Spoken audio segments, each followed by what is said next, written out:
This is Adam from Small Town Machine Shop. So I'll do a quick little video on how I measure belts for things I need. Now what I do is I keep a bunch of old belts that I've cut. And this is in my opinion, one of the most accurate ways to measure your belt. Because you can match it up to the pulley. I'm not going to go into specific belt stuff, but I buy all my belts from an industrial supplier. So you need to know if it's an A belt, B belt, L belt. You know, they're all measured differently. A belts are, some of them are measured from the inside length, some from the outside length. So when you're dealing with an industrial supplier, you're going to need to know that stuff. It's not like you're going to go there and say, hey, I need a belt for this, and they're going to know what it is. No. They want to know numbers, and that's the cheapest way to buy belts is from an industrial supplier. So what I do is I got all kinds of belts. I cut an end off. It's also handy for going in through stuff like this. And what I do is line it up, pull it pretty tight, as tight as I can get it.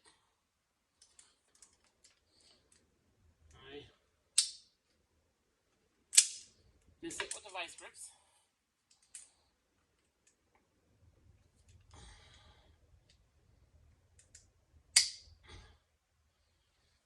And there we go. That'll get me really, really close. Now this belt here, the lower part does adjust. So I'm going to actually go, an inch over this measurement. Now, if you haven't dealt with belts much, a 1 inch difference in a belt is huge. It's amazing how much an inch or two matters on belts. So what I'll do is I'll take this belt in, and this is a B90 belt. So I'll take this measurement starting from here to here. I'll take this belt in with me with the measurement, and that'll get me through. Yeah, it's probably the most accurate way to do it is with a belt.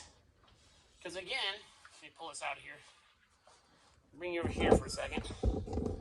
Some belts, like I said, if you just put like a string in here, which I've seen people do, you're measuring the smallest possible size, So if you take your belt in, you give them that measurement, there's a good chance you'll get a belt that is actually too small if it's a belt that's measured on the outside. So you need to be mindful of that when you're measuring these things. That's why I keep a couple B belts, some L belts, which are typically mostly for like fractional horsepower stuff. And some A belts.